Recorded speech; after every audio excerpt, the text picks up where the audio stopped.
Real വീഡിയോസിൻ്റെ പുതിയൊരു എപ്പിസോഡിലേക്ക് എല്ലാവർക്കും ഒരിക്കൽ കൂടി സ്വാഗതം. ഞാനിപ്പോൾ നിൽക്കുന്നത് തിരുവനന്തപുരം ജില്ലയിലെ സൂവിലാണ്, അഥവാ കാഴ്ച ബംഗ്ലാവിലാണ് ഞാനിപ്പോൾ നിൽക്കുന്നത്.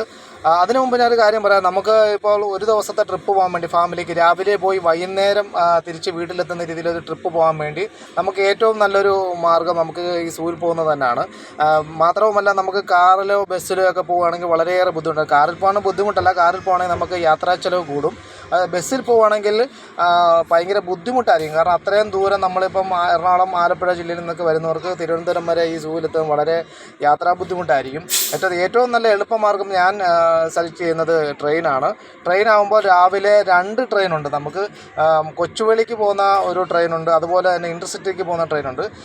കൂടുതലും ഇൻ്റർസിറ്റിക്ക് പോകുന്ന ട്രെയിനാണെങ്കിൽ നമുക്ക് തിരുവനന്തപുരം സെൻട്രൽ തന്നെ ചെന്നിറങ്ങാം. അതായിരിക്കും ഏറ്റവും കുറച്ചുകൂടി ബെറ്റർ. ആ ട്രെയിനകത്ത് വരുവാണെങ്കിൽ നമ്മൾ തിരുവനന്തപുരം സെൻട്രൽ വന്നിറങ്ങിയിട്ട് അവിടുന്ന് ഓട്ടോ കൂലി വെറും 70 രൂപ കൊടുത്താൽ നമുക്ക് കാഴ്ചബംഗ്ലാവിൽ ചെന്നിറങ്ങാം. അല്ലെങ്കിൽ തന്നെ അവിടുന്ന് ബസ്സുണ്ട്. ബസ്സിന് പോകേണ്ടവർക്കാണെങ്കിൽ ബസ്സിന് പോകാം. ബസ്സിന് പോയി ടൈം നോക്കി കാത്തുനിന്ന് കളയാതെ 70 രൂപ കൊടുത്ത് നമുക്ക് ഓട്ടോയിൽ പോകുകയാണെങ്കിൽ കാഴ്ചബംഗ്ലാവിൻ്റെ ഫ്രണ്ടിൽ തന്നെ കൊണ്ട് നിർത്തുന്നതായിരിക്കും. അങ്ങനെ നമുക്ക് നല്ലൊരു ഒറ്റ ദിവസത്തെ ട്രിപ്പ് നമുക്ക് അടിപൊളിയായിട്ട് ഫാമിലിയായിട്ട് പോയിട്ട് വരാൻ പറ്റിയ നല്ലൊരു സ്ഥലമാണ് കാഴ്ചബംഗ്ലാവ്. അതുപോലെ തന്നെ അവിടെ ഫുഡും കാര്യങ്ങളുമൊക്കെ തൊട്ട് വെളിയിലുണ്ട്, അകത്ത് ക്യാൻറ്റീനുണ്ട്. ഫുഡിന് നമ്മൾ പ്രത്യേകിച്ച് അന്വേഷിച്ച് നടക്കേണ്ട കാര്യമൊന്നുമില്ല, എല്ലാം അവിടെ തന്നെ കിട്ടുന്നതാണ്. ഇനി സൂവിലേക്ക് നമുക്ക് കിടക്കാം.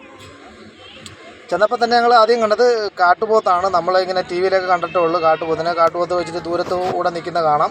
ഇപ്പോൾ നമ്മൾ കണ്ടുകൊണ്ടിരിക്കുന്നത് സിംഹവാലൻ കുരങ്ങാണ്. അവിടെ നിൽക്കുന്ന ഓരോ മൃഗങ്ങളും നമ്മൾ അവിടെ എഴുതി വെച്ചിരിക്കുന്ന ബോർഡിൻ്റെ തൊട്ടടുത്ത് വന്ന് നിൽക്കും എന്നുള്ള പ്രതീക്ഷയൊന്നും വേണ്ട. അവിടെ ഇവിടെയൊക്കെ ആയിട്ട് മാറി നിൽക്കുകയായിരിക്കും. നമ്മൾ കണ്ടുപിടിക്കണം.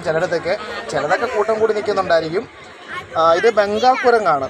ബംഗാളുകളിൽ മാത്രം കണ്ടുവരുന്ന കുരങ്ങെന്നാണ് അവിടെ ഇതിനകത്ത് ബോർഡിൽ എഴുതി വെച്ചിരിക്കുന്നത്. അതുപോലെ തന്നെ കുരങ്ങിരിക്കുന്നതാണ്. നമ്മൾ ദൂരെ മാറി ഒരു മരത്തിലാണ് ഇരിക്കുന്നത്. നമ്മൾ ക്യാമറ സൂം ചെയ്തുകൊണ്ടാണ് നമുക്ക് കറക്റ്റായിട്ട് കിട്ടുന്നത്. എങ്കിലും നമുക്ക് കാണാൻ പറ്റും. അത്ര വലിയ ദൂരമൊന്നുമല്ല. ഇത് അങ്ങോട്ടുള്ള എൻട്രൻസ് ഭാഗമാണ്. അവിടെ പോകുന്ന വഴി യാത്രക്കാരെ ആകർഷിക്കാനായിട്ട് ഓരോ പ്രതിമകൾ, കുരങ്ങിൻ്റെ പ്രതിമകളും അത് കണക്കുള്ള ഓരോ ഇതൊക്കെയാണ് അവിടെ വെച്ചിരിക്കുന്നത്. നമുക്കിത് കണ്ട് മുമ്പോട്ട് പോകാം. അതുപോലെ തന്നെ നടക്കാനൊക്കെ ബുദ്ധിമുട്ടുള്ളവർക്ക് അവിടെ വണ്ടി സൗകര്യമുണ്ട്. അത് നമ്മൾ പ്രത്യേകം പൈസ അടച്ച് ബുക്ക് ചെയ്യേണ്ടതാണ്. ബുക്ക് ചെയ്ത് കഴിഞ്ഞാൽ നമ്മൾ കൊണ്ട് നടന്ന് എല്ലാം കാണിച്ച് തരുന്ന വണ്ടി സൗകര്യം അവിടെ ഉണ്ട്. അതുപോലെ തന്നെ ടിക്കറ്റ് ചാർജ് ഒരാൾക്ക് 30 രൂപയാണ്. കുട്ടികൾക്ക് ചാർജ് കുറവുണ്ട്.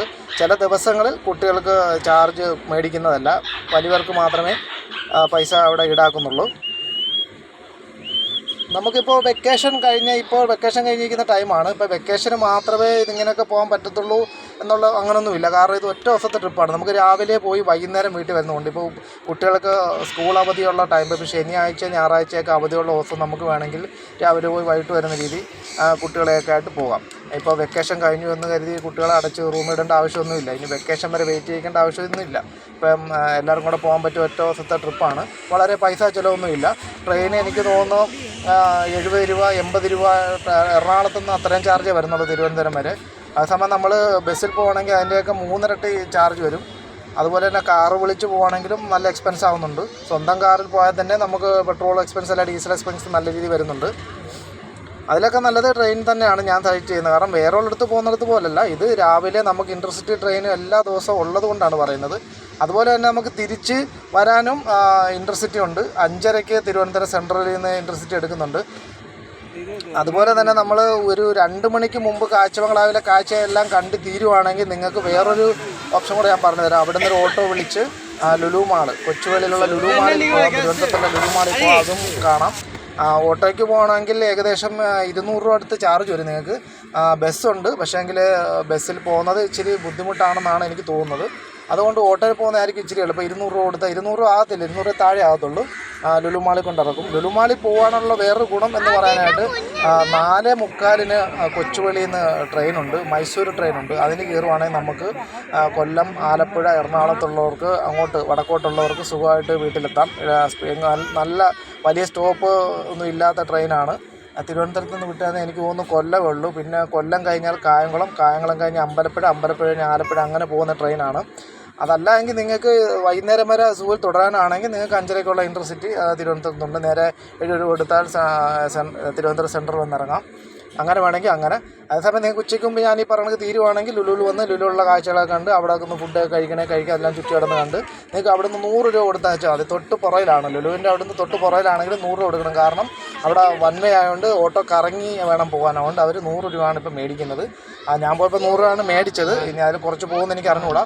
എന്നാലും നിങ്ങൾക്ക് ലുലുവും കണ്ടിട്ട് വരാം. ഒറ്റ ദിവസം ട്രിപ്പിന് 2 കാര്യങ്ങൾ നടക്കും. കാഴ്ചബംഗ്ലാവും കാണാം, തിരുവനന്തപുരത്തുള്ള ലുലു മാളും കാണാം. എല്ലാം കണ്ടിട്ട് നിങ്ങൾക്ക് വരാം.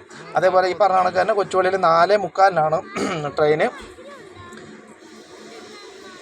ഇപ്പം നിങ്ങൾ കണ്ടുകൊണ്ടിരിക്കുന്നത് കാട്ടുപോത്താണ്. നേരത്തെ കണ്ടതിൽ ഇച്ചിരി അടുത്ത് നിന്ന് നമുക്ക് കാണാൻ പറ്റുന്നുണ്ട് കാട്ടുപോത്തിനെയൊക്കെ. കാട്ടുപോത്തൊക്കെ നല്ല ബോഡിയൊക്കെ ഉണ്ട്. നമ്മൾ വീട്ടിൽ അവിടെ ഓക്കെ എല്ലാം കൊടുത്ത് വളർത്തിയാൽ പോലും ഇത്രയും മസിൽസ്, ഇത്രയും മാംസം കിട്ടുന്നില്ല പോത്തിനൊക്കെ. നല്ല അടിപൊളി പോത്തുകളാണ്.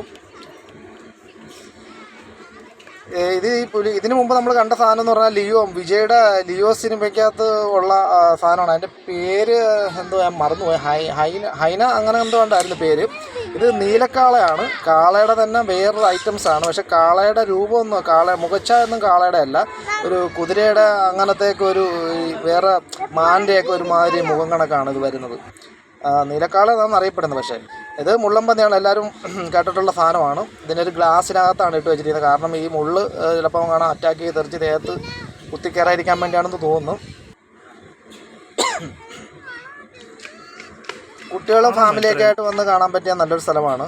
ഇഷ്ടംപോലെ ഐറ്റംസ് കാണാനുണ്ട് ഇവിടെ. ഇതുപോലെ മൃഗങ്ങൾ കൂടാതെ തന്നെ അവിടെ ഇഷ്ടംപോലെ മ്യൂസിയങ്ങളുണ്ട്. പഴയ പുരാതന കാലത്തെ ഓരോ ഐറ്റംസൊക്കെ അവിടെ ഉണ്ട്.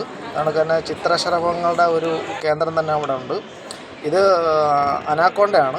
അനാക്കോണ്ട ഈ വെള്ളത്തിൽ കിടക്കുന്നതുകൊണ്ടാണ് അതിൻ്റെ വലിപ്പം നമുക്ക് മനസ്സിലാക്കാൻ പറ്റാത്തത്. അതിൻ്റെ പേര് ഗ്രീൻ അനാക്കോണ്ട എന്നാണ്. ഇത് 2 എണ്ണം ഞാൻ കണ്ടായിരുന്നു അവിടെ. 2 ഗ്രീൻ അനാക്കോണ്ടയുണ്ട്. ഇത് ഈ കാണുന്നത് 2ാമത്തെയാണ്. ഇതും ഗ്രീൻ അനാക്കോണ്ടയാണ്. ഇതിൻ്റെ പകുതി ഭാഗം വെള്ളത്തിലും പകുതി മുകളിലുമായിട്ട് സജ്ജീകരിച്ച് ഗ്ലാസ്സിനകത്താണ് ഇട്ടിരിക്കുന്നത്. ഇത് സൂം ചെയ്ത് അതിൻ്റെ തലഭാഗമാണ് ഇത് കാണുന്നത്. തല വളരെ ചെറുതാണ്. പക്ഷേ ബോഡി നല്ല നീളമുണ്ട്. എനിക്ക് തോന്നുന്നു എങ്ങനെ പോലും ഒരു 16 അടി എങ്ങാണ്ട നീളം എനിക്ക് തോന്നുന്നുണ്ട്. ഇത് ഏറ്റവും വിഷമുള്ള രാജവെമ്പാലയാണ് കിടക്കുന്നത്.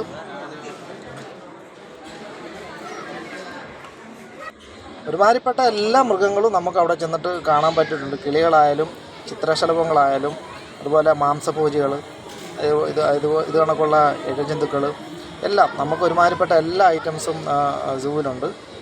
ഇത് മണ്ണൂലിപ്പാമ്പ് ആണ്. ഇത് പേര് പോലെ തന്നെ മണ്ണിൽ കുഴഞ്ഞു മറിഞ്ഞ് കിടക്കുന്ന ഒരു ഐറ്റംസാണ് ഈ കാണുന്നത്. നമുക്ക് ഒന്നും പേടിക്കേണ്ട ആവശ്യമില്ല. എല്ലാം നല്ല സേഫ്റ്റിയാണ്. എല്ലാം കാണാൻ പറ്റുന്ന രീതിയിൽ അവർ സജ്ജീകരിച്ചിട്ടുണ്ട്. ഇതെല്ലാം ഗ്ലാസ്സിലാണ് ഇട്ട് വെച്ചിരിക്കുന്നത്. നമുക്ക് തൊട്ട് ഇച്ചിരി അപ്പുറത്ത് നിന്ന് മാറി കാണാൻ പറ്റുന്ന രീതിയാണ്.